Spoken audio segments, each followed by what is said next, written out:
दोस्तों, free S tutorial से SV Bhardwaj आपका एक बार फिर से अभिनंदन करता है।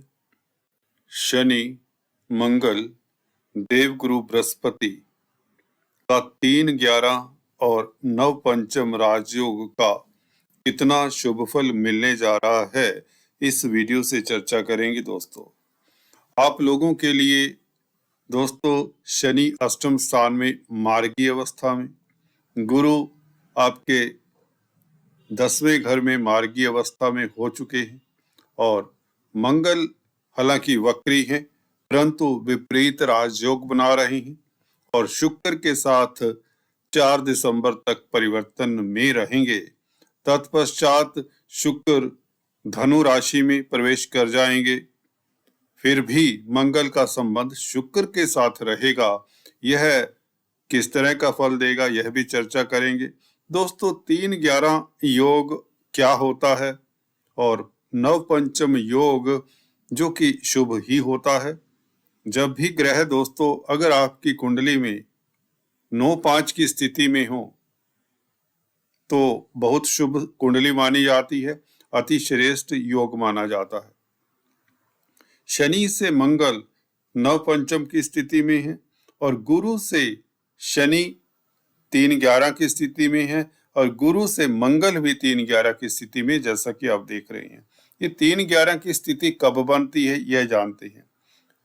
देखिए, जब भी 2 ग्रह एक घर खाली हो, जानने के लिए अष्टम स्थान में शनि, 9th हाउस खाली, 10th हाउस में गुरु, तो इसे 3, 11 की स्थिति कहते हैं। तीसरा घर और 11वां घर आपको पता है उपचय स्थान होते हैं, तो इनमें बैठे हुए ग्रह वैसे ही अच्छा फल देते हैं। इसलिए 3, 11 की स्थिति में अगर आपकी कुंडली में, बर्थ चार्ट में, आपकी जन्म पत्रिका में इस तरह की स्थिति में ग्रह बैठे हैं, एक घर खाली होना चाहिए, एक भाव खाली होना चाहिए, तो उन ग्रहों की म्यूचुअल अंतरदशा महादशा चले तो लाभान्वित करते हैं, क्योंकि 11वां घर तो लाभ का होता है। 2-12 की स्थिति जैसा कि गुरु राहु की बनी हुई है और मंगल राहु की बनी हुई है, ये अच्छी स्थिति नहीं, ये उत्तम स्थिति नहीं है। राहु की मंगल से और गुरु से 2-12 की स्थिति ये इतनी उत्तम नहीं। किनके लिए? जिनकी मंगल में राहु की दशा अंतरदशा हो या गुरु में राहु की अंतरदशा हो, वाइस वर्सा कह सकते हैं आप। तो चलिए ये 3, 11 का प्रभाव जानते हैं, किस क्षेत्र से आपको लाभान्वित करेगा, किन लोगों को कब कब लाभान्वित कर सकता है, और नव पंचम योग जो कि 17 जनवरी तक रहेगा, क्योंकि शनि उसके पश्चात कुंभ राशि में आपके भाग्यस्थान में आ जाएंगे। तो यह मंगल से केंद्र में होंगे शनि, और मंगल भी 13 मार्च को शिफ्ट होकर दोस्तों मिथुन राशि में प्रवेश कर जाएंगे। तो एनीवेज हम शुरुआत करते हैं। सबसे पहले मेरे ख्याल से नव पंचम योग की बात करें, जो कि दोनों प्लेनेट आपके लिए विपरीत राजयोग बना रहे हैं। शनि का विपरीत राजयोग तो बहुत दुर्लभ है इस अवधि में। 17 जनवरी तक यह विपरीत राजयोग आप लोगों को लाभान्वित किस तरह से करता है, क्योंकि यह गुरु से भी अच्छी स्थिति में है, मंगल से भी अच्छी स्थिति में खासकर।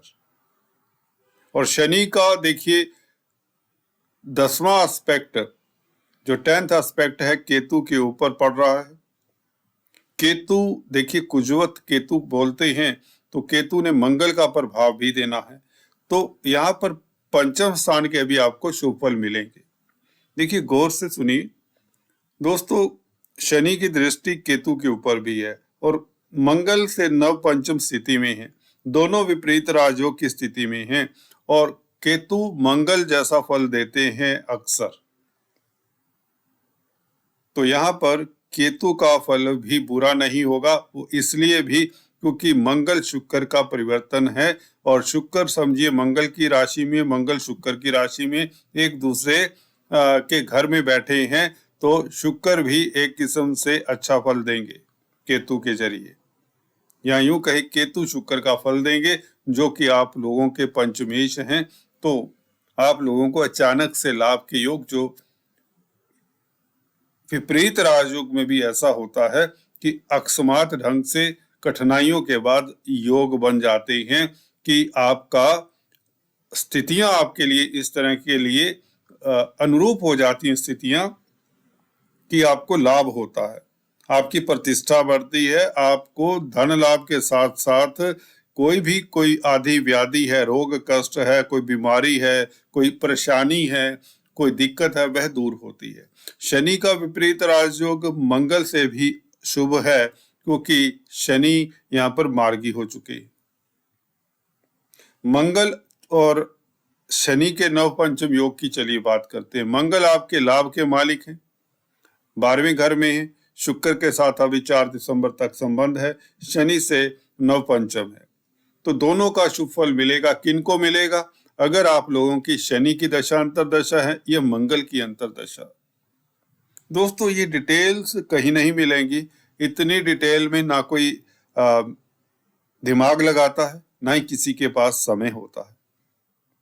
अगर आपको एस्ट्रोलॉजी सीखनी है तो आपको पूरा स्ट्रक्चर देखना पड़ेगा। आपकी कुंडली में भी ग्रहों का आपस में क्या रिलेशन है, क्या 2-12 की स्थिति में है, किस तरह के। भले केंद्र में आपने अक्सर देखा होगा, लोग अक्सर कहते हैं कि मेरे तो केंद्र में ग्रह उच्च के भी हैं, तब भी मेरे पास धन नहीं टिकता, बीमारी रहती है, रिश्ते नहीं ठीक, कैरियर में स्टेबिलिटी नहीं। ये कैसे गुरुजी? तो ये आपको स्थितियां देखनी पड़ेगी। ग्रह जब दशा अंतरदशा से आपको चेक करना पड़ेगा कि वो अच्छा फल तभी देंगे जब वह आपस में उनका संबंध अच्छी स्थिति में है। जिसे आप कहते हैं तात्कालिक मैत्री चक्र, पंचदा मैत्री चक्र भी इन्हीं ग्रहों की स्थिति के हिसाब से बनाया जाता है। तो वह बहुत अच्छी विधि है वैदिक ज्योतिष, जो उसको रेफर करते हैं, उसको कंसल्ट करते हैं, करके फलादेश बताते हैं, उनका फलादेश ठीक ठाक जाता है।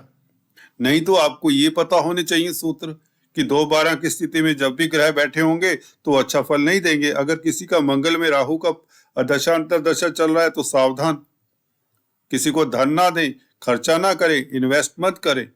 हालांकि राहु बहुत शुभ स्थिति में है, परंतु आप कहेंगे मेरी तो राहु की दशा चल रही है और मंगल का अंतर आने वाला है या चल रहा है, मैं तो नुकसान में हूं। आप इसीलिए नुकसान में है क्योंकि मंगल राहु से 2-12 में है। इसलिए नहीं कि मंगल वक्री है, इसलिए नहीं कि मंगल शुक्र से परिवर्तन में है। मंगल शुक्र से परिवर्तन में है, बचाव है। हाँ, बच्चों से हो सकता है दिक्कत आ जाए, क्योंकि शुक्र अल्टीमेटली 6ठे घर में है, बच्चों के संतान के घर के मालिक हैं। बच्चों के स्वास्थ्य में दिक्कत रही होगी पीछे, परंतु यह स्थिति उत्तम भी है। बच्चों से खुशी के योग भी बनते हैं क्योंकि शनि का संबंध बन गया केतु का, और मंगल नवपंचम में जा बैठे हैं। शनि मार्गी हो चुके हैं। सबसे बड़ी बात तो ये हो जाती है अब, क्योंकि मार्गी शनि का प्रभाव कुछ और है, उच्च की दृष्टि है पंचम स्थान के ऊपर। शेयर स्टॉक मार्केट से लाभ, आपके नेम फेम में वृद्धि, संतान का नाम रोशन हो, आपका नाम रोशन करे, आपको ख्याति मिले, आपके पूर्व पुण्य लोगों के साथ चढ़कर बोले, आपकी प्रतिष्ठा बढ़े। ये नवपंचम योग का प्रभाव आपको देखने को मिलेगा। नहीं तो आप कह देंगे राहु में मंगल है, मैं तो दिक्कत में हूं। चलिए अभी बात करते, देखिए हम वहीं पे फिर वापस आ जाते हैं। शनि मंगल का प्रभाव देखिए, अगर शनि में मंगल की दशा अंतरदशा है या मंगल में शनि की दशा अंतरदशा है तो आप लोगों के लिए शुभ फलदायक हो जाती है। अगर ये प्लेनेट आपकी कुंडली में कमजोर नहीं होने चाहिए, राहु केतु के संग नहीं होने चाहिए। अगर फिर भी राहु केतु के संग है, आदित्य आदि, परंतु नवपंचम की स्थिति में डबल विपरीत राजयोग है, तो आप लोगों के लिए शनि मंगल का भी प्रभाव इतना बुरा नहीं जाएगा। कई बार ज्योतिषी लोग, जो बड़े बड़े देवज्ञ हैं, जाने माने व्यक्ति हैं, एक्सपीरियंस व्यक्ति हैं, इस तरह के तथ्य दे देते हैं। क्योंकि शनि मंगल देख लिया या इकट्ठे बैठे राहु केतु के साथ बैठे तो दिक्कत नहीं, बिल्कुल नहीं। यहाँ पर विपरीत राजयोग तो है, नवपंचम में बैठे हुए दोनों, तो यह अच्छी स्थिति बन जाती है। या यूं कहें अगर दिक्कत आती भी है, आपके ग्रह इतने कमजोर हैं, प्रताड़ित हैं, वह दिक्कत का सहारा कुछ ना कुछ बन जाता है। क्योंकि गुरु तो लगन में 10वें घर में बैठे हैं, गुरु तो वैसे ही गुरु हैं, गुरु तो धन लाभ भी करवाने की स्थिति में। 3-11 योग की बात करें तो शनि के साथ गुरु का संबंध देखिए, ये कमाल करने वाला योग है, क्योंकि गुरु 10वें घर के मालिक हैं, शनि भाग्यस्थान के भी मालिक हैं। दोनों का 3-11 का संबंध देखिए, भाग्य से लाभ, विदेशों से लाभ, विदेशी कंपनियों में अगर कामकाज करते हैं देखिए कमाल होता है, विदेशों से शुभ समाचार मिलता है, विदेश सेटल होने के योग बनते हैं।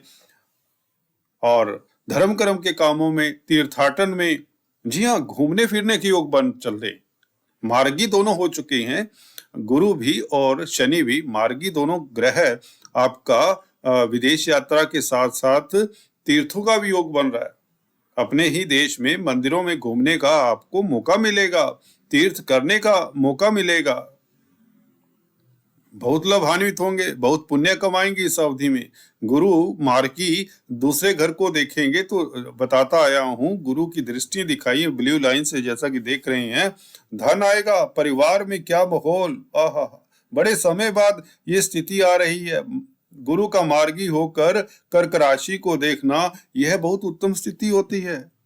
परिवार में भाई बहनों के साथ मियाँ बीबी का संबंध, बच्चों का संबंध, आपस में मतभेद दूर होते हैं, घर में फंक्शन का माहौल, खुशियों का माहौल, आपके एसेट्स बढ़ते हैं, आपकी उपलब्धियां बढ़ती हैं, आप ज्ञानवान हो जाते हैं, लर्नड व्यक्तियों के साथ उठना बैठना हो जाता है। ये 3-11 का संबंध जिनकी गुरु में शनि की या शनि में गुरु की दशा अंतर्दशा है। जमीन जायदाद परचेज करने के योग बने हुए हैं, पहले से बता चुका हूं। पेरेंटल प्रॉपर्टी का सुख मिलने के योग, मातृ सुख मिलने के योग, पब्लिक में प्रतिष्ठा बढ़ने के योग, नेम फेम मिलने के योग। गुरु का मार्गी हो जाना 10वें घर में कोई छोटी बात नहीं है। हंस नामक राजयोग है, मंगल के साथ गुरु का 3-11 का संबंध भी बता दें आपको। अगर हॉस्पिटल्स में कामकाज करते हैं, मेडिकल क्षेत्र में, अगर आप रेस्टोरेंट चलाते हैं, होटल लाइन में हैं, विदेशों में कामकाज करते हैं, विदेशी कंपनी रन करते हैं, किसी तरह के एक्सपोर्ट इंपोर्ट का कार्य करते हैं, शिक्षा जगत के साथ कोई नाता है, फाइनेंस का कामकाज करते हैं, तो आप लोगों के लिए समय श्रेष्ठ है। छात्र हैं तो आप प्रतिस्पर्धाओं में निश्चित तौर से बहुत अच्छा परफॉर्म करने वाले हैं, क्योंकि शुक्र के साथ संबंध है गुरु का। तब प्रणय संबंधों के लिए, रोमांस के लिए समय उत्तम रहेगा, मियाँ बीबी के लिए समय उत्तम रहेगा, श्रेष्ठ रहेगा। जो दुराव आ जाता है मियाँ बीबी के संबंधों में यदा कदा, वह 3-11 का यह संबंध लाभान्वित करता है। लाभ के मालिक है मंगल, तो विदेशों से लाभ, एक्सपोर्ट इंपोर्ट का कार्य करने वालों को लाभ। मंगल ने 3-11 का संबंध किससे बनाया है? गुरु से। अगर गुरु में मंगल की दशा है, मंगल में गुरु की दशा, अंतरदशा प्रत्यंतर दशा है, इन दोनों का दशाओं में संबंध है किसी तरह से, या वैसे भी कुंडली में कोई संबंध है, दोनों इकट्ठे बैठे हैं, तो आपके लिए ये बहुत उत्तम स्थिति है। परंतु गुरु में राहु, राहु में मंगल जिनका चल रहा है, उन्हें राहु के उपाय कर लेने चाहिए। आप कहेंगे देखिए राहु तो शुभ था, पर सिर्फ उन व्यक्तियों के लिए जो 10-20% हो सकते हैं जिनका गुरु में मंगल, मंगल में राहु की दशा, अंतरदशा, प्रत्यंतर दशा हो, उन्हें राहु के उपाय कर लेने चाहिए। राहु के बीज मंत्रों का जाप करना चाहिए, डॉग्स को फीड करना चाहिए, काला सफेद कंबल दान करना चाहिए, अपने वजन से 10वां हिस्सा कच्चा कोयला नदी में बहा देना चाहिए शनिवार के दिन। नारियल का दान करना चाहिए, मंदिर में नारियल का दान करें, अपने सर से 7 बार नारियल को घुमाकर एंटी क्लॉकवाइज किसी नदी में बहा दें। देखिए राहु काफी शांत होते हैं। पक्षियों को बाजरा डालें, ये बहुत शुभ रहेगा। अगर आप लोगों की मंगल में राहु, राहु में गुरु की दशांतर दशा है, तो शनि में मंगल का दशांतर दशा शुभ है, शनि में केतु का दशांतर दशा दिक्कत नहीं देगा इस अवधि में इतनी। केतु जिनके अशुभ प्रभाव में है, चंद्रमा के साथ है, सूर्य के साथ है, वह इतनी दिक्कत नहीं देगा। आपको ये बता दूं, लिख के ले लो, क्योंकि केतु ने शुक्र का फल देना है। शुक्र ने मंगल से परिवर्तन किया, मंगल शनि से नवपंचम योग में, गुरु से 3-11 के योग में। फिर से सुन ले, अगर केतु की दशा अंतरदशा है तो भी आपके लिए कोई दिक्कत नहीं है इस अवधि में, क्योंकि केतु शनि के प्रभाव में है। केतु शुक्र का फल देंगे। शुक्र मंगल से परिवर्तन में 4 दिसंबर तक कम से कम, उसके बाद भी मंगल से दृष्ट रहेंगे। शुक्र जब धनु राशि में आ जाएंगे तो केतु शुभ स्थिति में ही रहेंगे, क्योंकि शुक्र फिर और बली हो जाएंगे धनु राशि में, केंद्र त्रिकोण राजयोग बनाएंगे। केतु क्या है? शुक्र हैं। तो बच्चों से खुशी मिलना, बच्चे कामयाब होंगे, बच्चों के स्वास्थ्य में इंप्रूवमेंट होगी, बच्चों के साथ मतभेद दूर होंगे, अचानक से लाभ के योग, शेयर मार्केट से लाभ के योग। तो ये होता है आपका फलादेश देखने का तरीका, कुंडली को एनालाइज विश्लेषण करने का तरीका। कोरी बातें इधर उधर की बोलने से कुछ नहीं होगा। इसको दूसरी बार देखिए, तीसरी बार देखिए। अगर आपको ना समझ आए तो एक वीडियो और आपको मिथुन राशि लगन वालों को मैं फिर से बना दूंगा। इस तरह के योग बहुत घटित होते रहते हैं।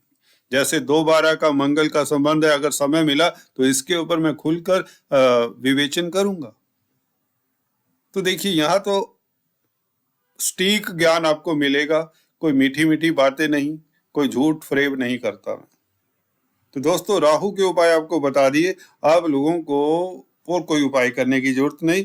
काले सफेद कुत्ते को कुछ ना कुछ खिलाते रहें, और काले सफेद तिल 200-200 ग्राम मंदिर में शनिवार के दिन दान करते रहें। काला सफेद कंबल अगर आपकी कैपेसिटी अलाउ करती है तो मंदिर में या किसी भिखारी को दान दें। और आप लोगों को बता दें, आपके जेम स्टोन्स, किसी ने कहा कि जेम स्टोन्स के बारे में कुछ कंफ्यूजन है, बताइए फिर से। एक सेकंड में बता देता हूं। आपके लिए पन्ना बनता है, परंतु गुरु के साथ बुध नहीं होने चाहिए, ना ही धनु राशि में नहीं होने चाहिए, ना मीन राशि में नहीं होने चाहिए, ना 9th हाउस में, ना 12th हाउस में बुध नहीं होने चाहिए। पन्ना अदरवाइज धारण करें, प्रॉपर्टी के योग बन जाते हैं, बौद्धिक बल आपका बढ़ता है। अगर आपको कंफ्यूजन रहता है, तनाव रहता है, नर्वस टेंशन रहती है, घबराहट रहती है, तो पन्ना जरूर धारण करें। राइट हैंड में सबसे छोटी उंगली में बुधवार के दिन सुबह सवेरे डालें। ओके। और डायमंड आप धारण कर सकते हैं, शुक्र का स्टोन है, यह आप लोगों के लिए बहुत उत्तम है। इसके लिए इसका अल्टरनेटिव ओपेल होता है, वह भी धारण कर सकते हैं। और तीसरा कोई स्टोन गलती से मत डालें बिना किसी एस्ट्रोलॉजर को दिखाए, वैसे भी बनता ही नहीं है तीसरा कोई स्टोन। हाँ, चांदी धारण कर सकते हैं आप, अगर आपका चंद्रमा कमजोर है। घर में चावल रखें, चीनी रखें, आटा रखें, ये चीजें रहनी चाहिए। सफेद कपड़े धारण करें अगर चंद्रमा कमजोर है। बुध कमजोर है तो हरे कपड़े मत धारण करिए, हरी सब्जियों का दान करिए। खासकर अगर बृहस्पति की राशि में बृहस्पति से दृष्ट हैं, 9-12 घरों में हैं, 9th और 12th हाउस में हैं, तो आपको हरी सब्जियों का बुधवार के दिन दान करना चाहिए। चलिए, आज इस वीडियो में इतना ही। फिर से मिलते हैं, तब तक के लिए stay tuned. Thanks for watching this video.